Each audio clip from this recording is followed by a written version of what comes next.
Well, hi there. It's Jennifer Hough, and we're here on Thriving Life Podcast. What? And I'm wearing the doggy love.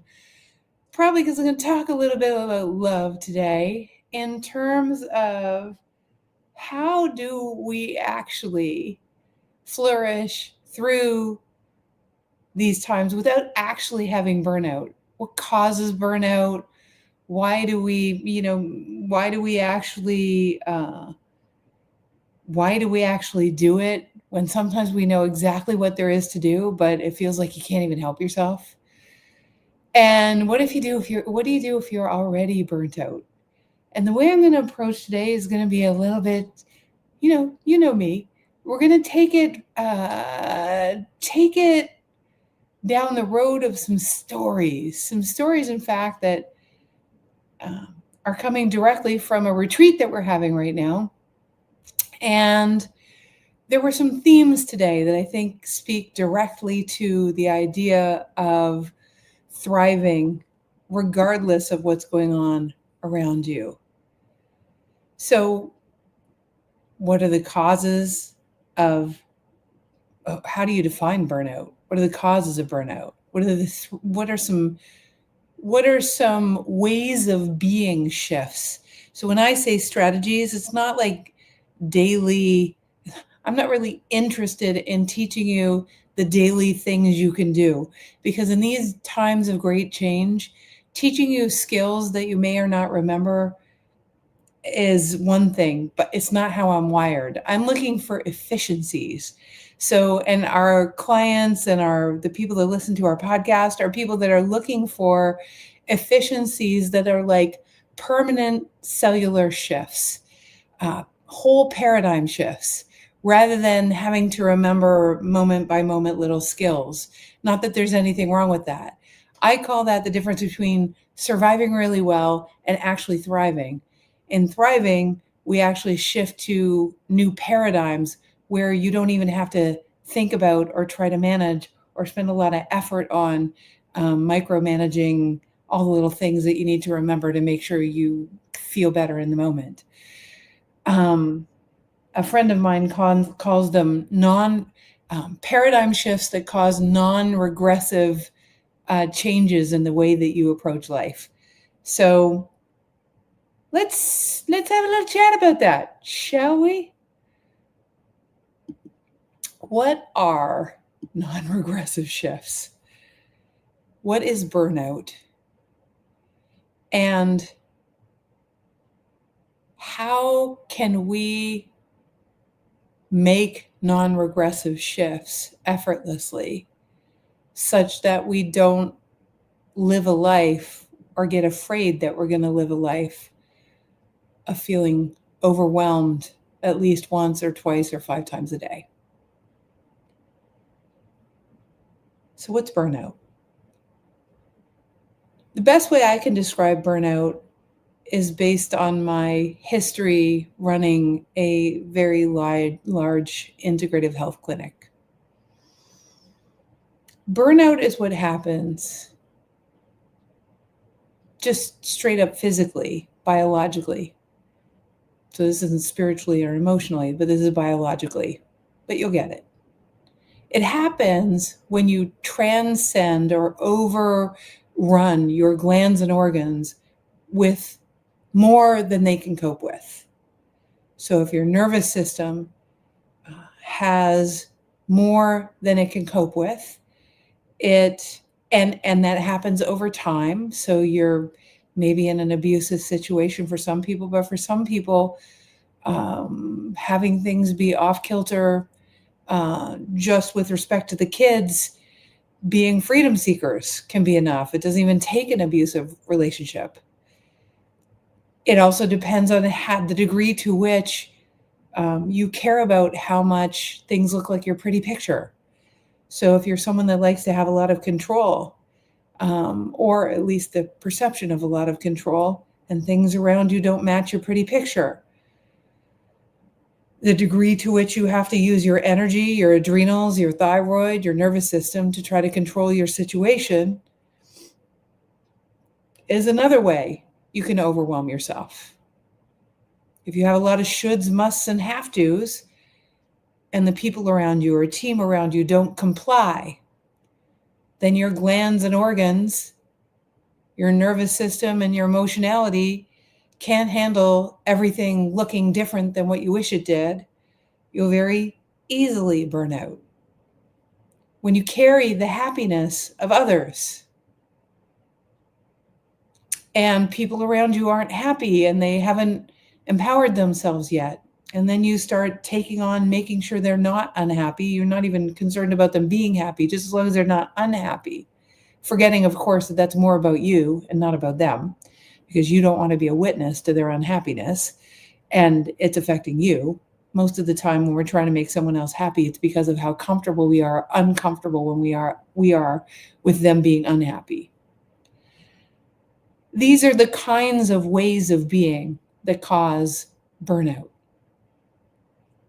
Sometimes it's an entire paradigm, which, I had. My father and my father's father and my father's father were engineers who wanted to keep the bridge standing. So everything had to be perfect. My grandfather was someone who built hydroelectric, some of the first hydroelectric dams in the world. And, if he got one thing wrong, man, that bridge was coming down, right? Or that dam was going to break. So we can take on the responsibility or the weight of the world.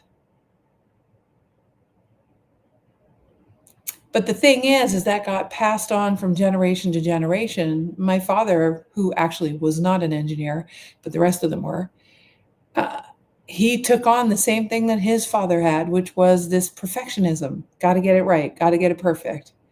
Got to get the goal done. Got to win the game. And in our household, that got passed on. And so everything for me had to be done perfectly, according to whom? Not according to me or my heart. And when we run our lives according to others' parameters, it definitely will cause burnout. Meaning, your organs only have this much they can take. And all of these perceptions that we have of life that aren't even ours give us shoulds, musts, and have tos that if we don't meet them, somehow inside it feels like we're going to die or something really bad is going to happen. And so our glands and organs start, chipping away at how much they're being used by these shoulds, musts, and have tos. And before long, we get right to the edge of how much our glands and organs can take based on these shoulds, musts, and have tos, either self-imposed or imposed, taken on from others, whatever the case may be. And when we get right to the edge of how much our glands and organs can take, we feel overwhelmed. And if it lasts for long enough, that overwhelm, we will use up not only our glands and organs, the physical, but we'll use up our neurological space. We'll use up our emotional space. We'll have nothing left for ourselves.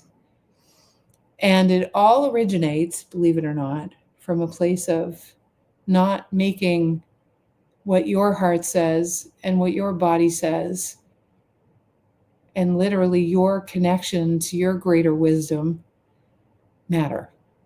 As soon as you make something outside of you matter more than your own innate wisdom, your own connection to your own knowing, as soon as you make that matter more, you're headed towards burnout. It doesn't mean you will. Might catch yourself before it's too late because it's, you have an intolerance to it being that bad. So I'd love to hear from everyone who's listening right now. If you're listening right now, I'd love to hear how you've felt around this, what your experience with this is, and maybe your word for the day. I'm bringing this up on the podcast because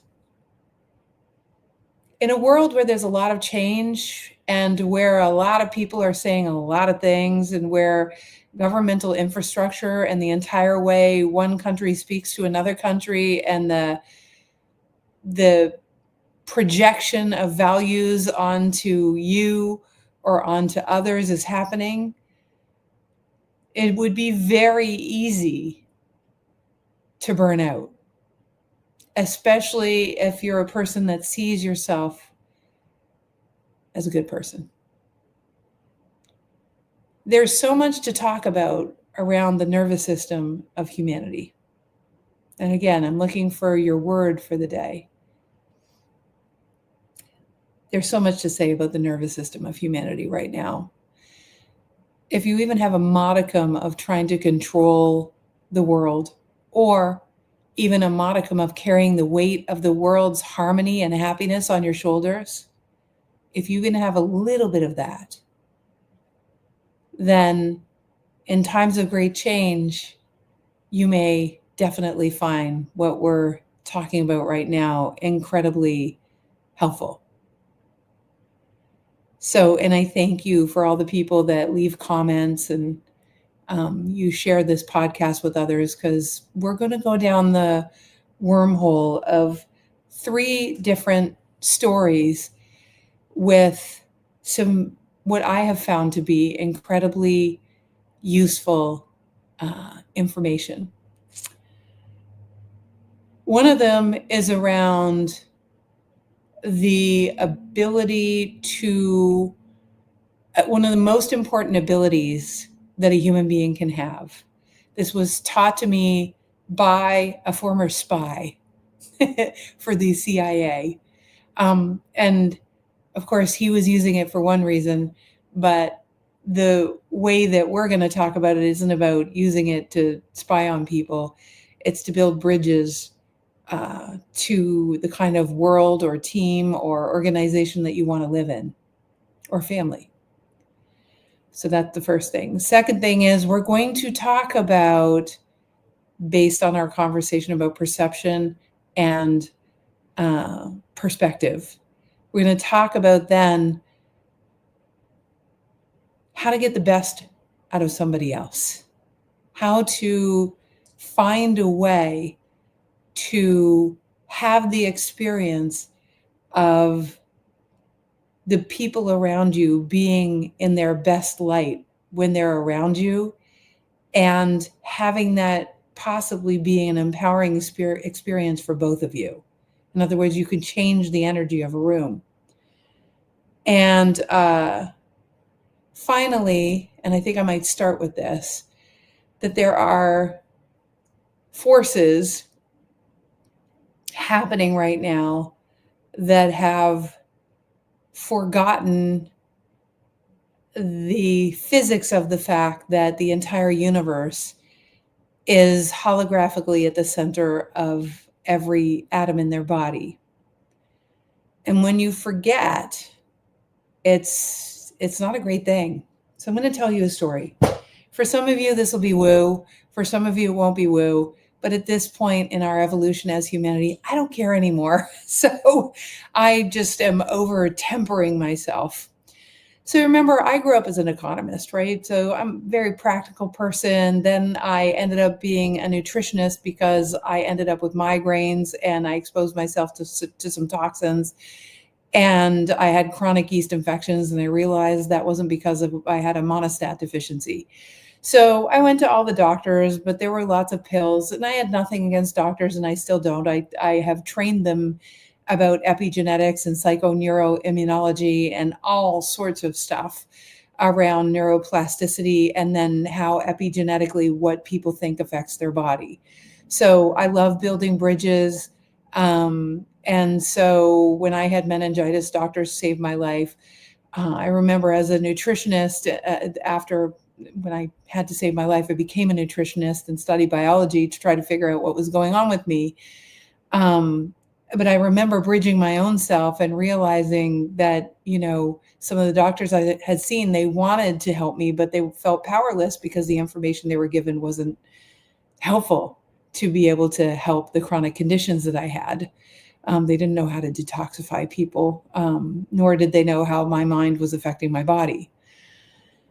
And so, which is probably why I ended up working with a lot of doctors, because I didn't separate myself. Which speaks to something we're going to get to later, I promise, around perception and around perspective. So, but first things first. I remember, I had transcended the migraines, and all of this was having me, all of this stuff around my health was definitely feeling like burnout to me. It was like my body was broken. It was not supporting me anymore. And I was in my late 20s, early 30s at the time. And in the process, I was feeling so much better, but I didn't realize that I had picked up on a perception. And the perception I picked up on was that some outside force could exert itself on my body and make me hurt, and I could be a victim of it. And in fact, even when I was growing up in my household, I was already in that vibe that something outside of me could try to control me, and that I wasn't to listen to my own innate wisdom. I was to listen if I didn't want to get in trouble, or if I didn't want to be yelled at, I had to morph myself to, the perfectionism. So pressure, pressure, pressure. And as I was taking my power back by getting sick and then finding new ways that weren't medical, and then finding doctors that were willing to listen to some of the evolutions I was internally making, I was like, hey, I can take my power back. And then what happened was that I was probably 90% better. In other words, I wasn't having migraines anymore. I wasn't having the welts come out my neck. I wasn't having chronic fatigue. And I had just left my former husband, and I had purchased my own house, and I had renovated it, and I made a bedroom that had a fireplace in it. It was so cool. And had a skylight over my bathtub in the bathroom, and I was making my life how I wanted it. But there was always this little voice in the back. Those little voices are voices of your amygdala, of the part of your brain that still wants to protect you and hedge your bets, still wants to have you just be a little bit concerned, like, just watch out, it can't all be roses. And I remember that night I went to bed with my big fluffy golden doodle beside me, Emerson, and I was just so happy and still that little voice. And I woke up at about 3 or 4 o'clock, maybe 2:30, I don't know. And what I saw was a big, dark, like a cloud above me. And I'm like, is this a waking dream? Is this real? Like, what is happening here? And it was this blob of scariness. And here I was, I made this what I thought was a sanctuary. But included in making my sanctuary was I'm protected from the scary stuff that can hurt me. Now, if part of the reason for making a sanctuary is to protect you from the scary stuff that might hurt you, then the scary stuff that might hurt you energetically is still, the vibe of that is still included in what you're creating. If what you're creating is in response to something scary, the scary is still in it. And so my greater wisdom, I always look at listen, I know these things happen for me. I needed to look at the idea that I had still included the scariness of the world. You can see how this pertains to what's going on in the world right now, right? The scariness of the world was still included. And I'm like, oh boy. Then what happens is this big blob happens in the middle of the night when I'm in my most innocent state.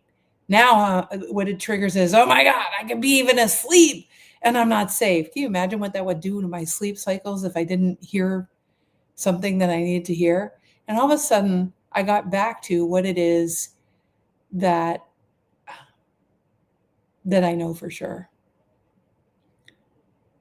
That the people that are working on Nobel Prizes in physics, that have won Nobel Prizes in physics since that happened to me, that have been looking for deeper truths, people that work on epigenetics as well,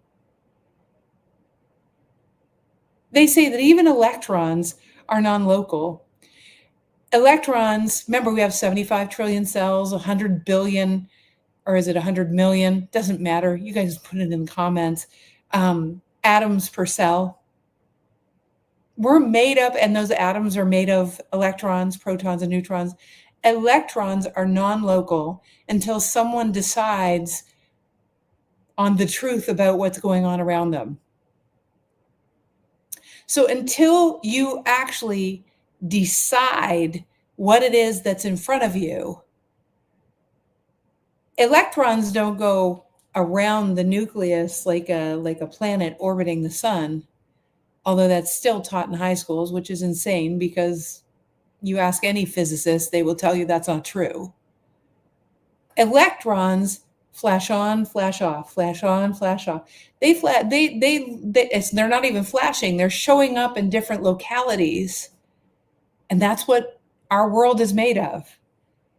And until you decide where that electron is going to land, what your reality is going to be, either consciously, and most people are deciding subconsciously, like subconsciously, I had decided that there could be some scary stuff. So that was still in my field. So my life landed, the electrons, the actual three-dimensional reality landed like, mostly my life is so amazing, except there's still scary things when you're not looking. So you better pay attention. Right? So now, that's what the slot experiment is, you guys. That slot experiment that the physicists did where they fired electrons through two slots in the wall, and they were looking for the pattern on the wall there where they would land on the other side of the slot. And when people were in the room and the experiment wasn't being done in a vacuum, the expectation of the scientist is, despite his best effort to be neutral, is that it's going to land into the electrons are going to go through the two slots, just like red painted balls going through two slots. And the way they're going to land on the wall over there is in two blotchy red lines, right? Because it's going through two straight slots. But the problem is when there's a vacuum and the thoughts of the scientists can't affect the experiment, the wave forms are what happens is the electrons disrupt the metaphysical particles on the other side, not landing in two slots, but actually imagine that the whole field of possible potentials of electrons is on the other side, like a pool. And when you fire electrons through the slots, you're disrupting the field of possibility on the other side, rather than because there's nobody intending where the electrons can go, or that it's going to be two straight lines. Our expectation has the two straight lines land when we're in the room, not in a vacuum. And when nobody's there to influence the electrons, they literally landed as though there were waves in the room, disrupting a field. There are no more two straight lines. So your expectations and your perceptions and your beliefs land reality. So here I am with this big blob. And the first thing I do with the big blob is, like, I was right. I'm collecting evidence that I need to hedge my bets. But the next thing that I decided to do is, wait a second. I know there are scientists right now studying that the entire universe is at the center of my protons, that the hologram of the universe is at the center of my protons. Literally, I'm living in infinite wisdom, and infinite wisdom is within me. Do I believe that or do I not believe it? Well, I could say this is evidence that I was right, that there are scary things that can just get you. Or I could say this is evidence of my deeper knowing that this is where the electrons have landed because I have a belief in the background that says something's going to get me. Well, if I get to say where the electrons land, what I say is, listen, at the basis of me, I actually created the blob through my fear. And if I created it, I can uncreate it. So instantaneously, I just said, I'm not interested in you. This is a house of light. I am so not interested. Just be gone. I'm not interested. I created you so I can uncreate you. Goodbye. And it left.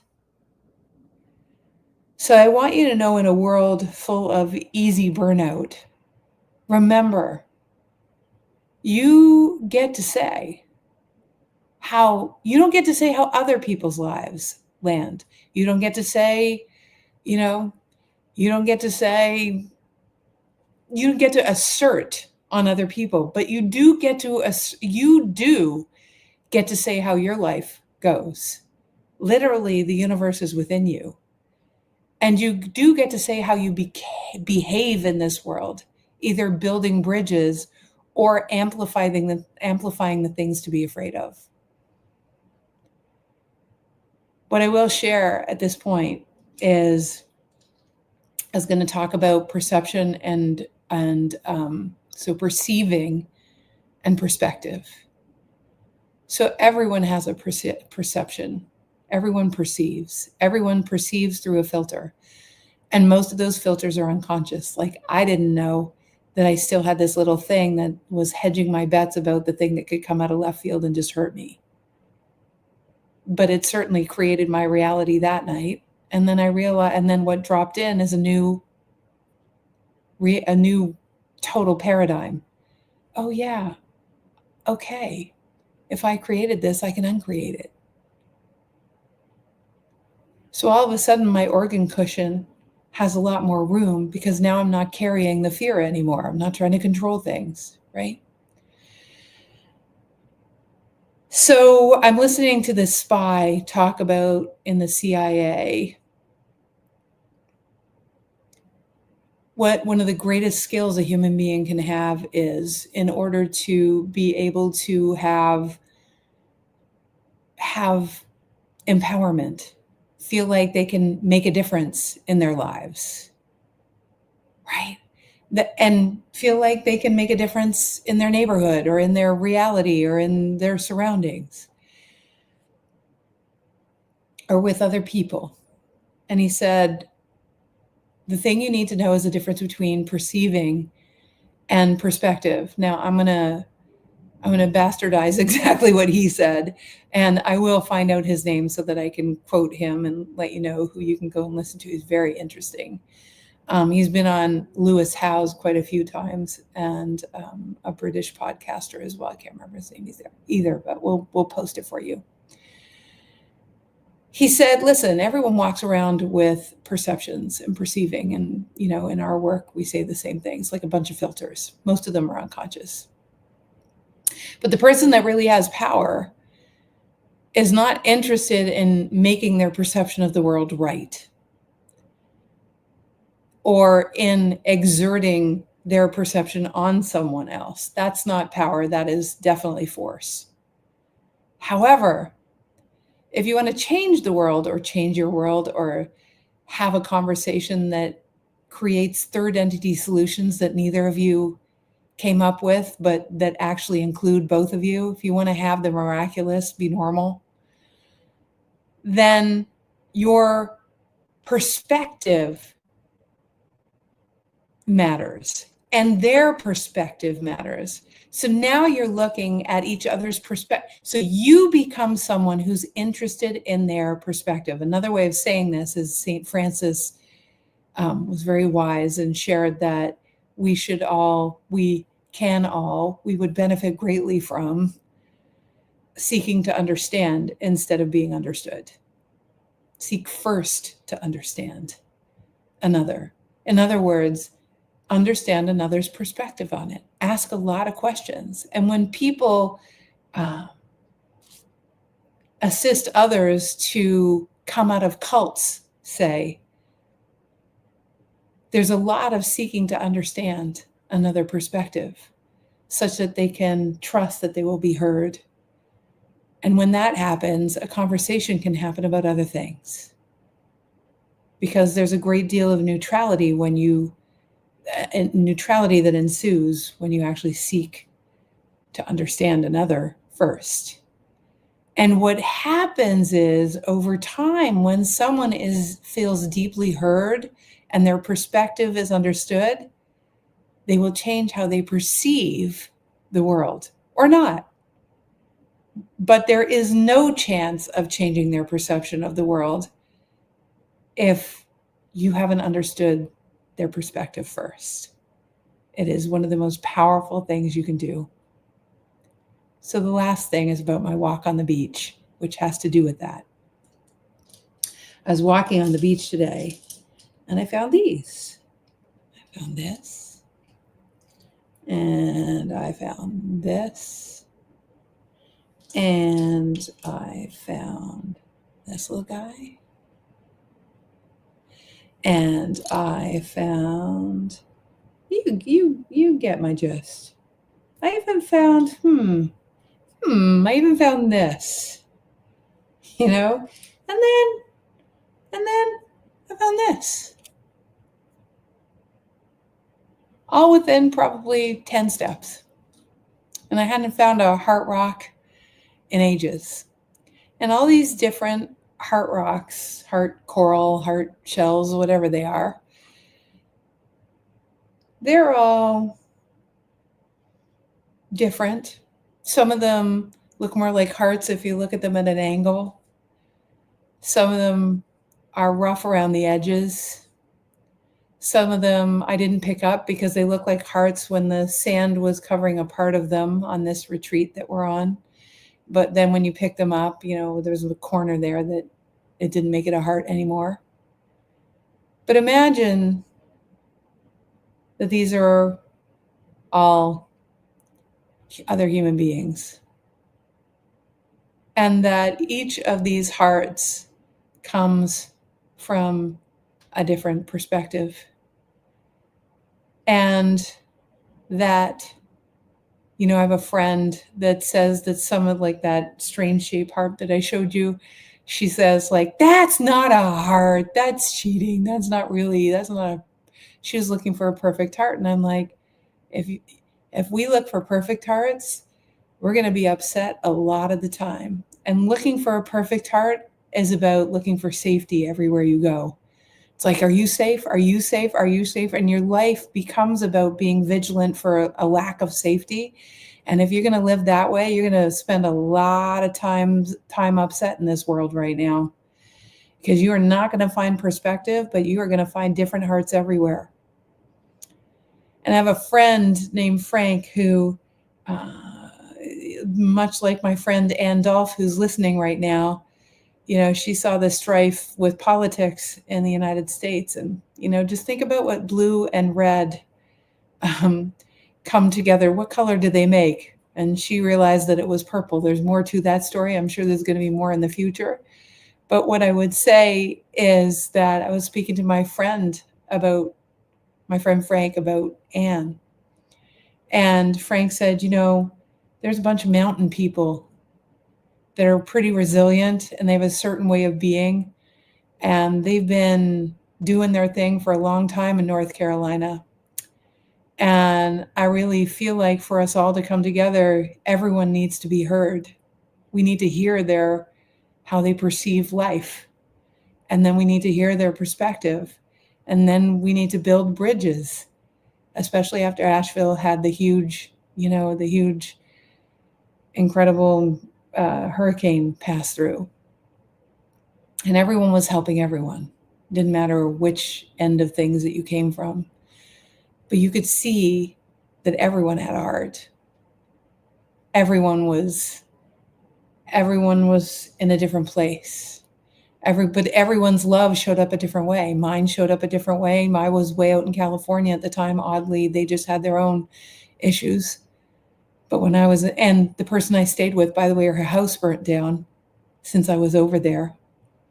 So kind of odd that while things were happening in Asheville, I was at her place, and then I came back here and she had something happen.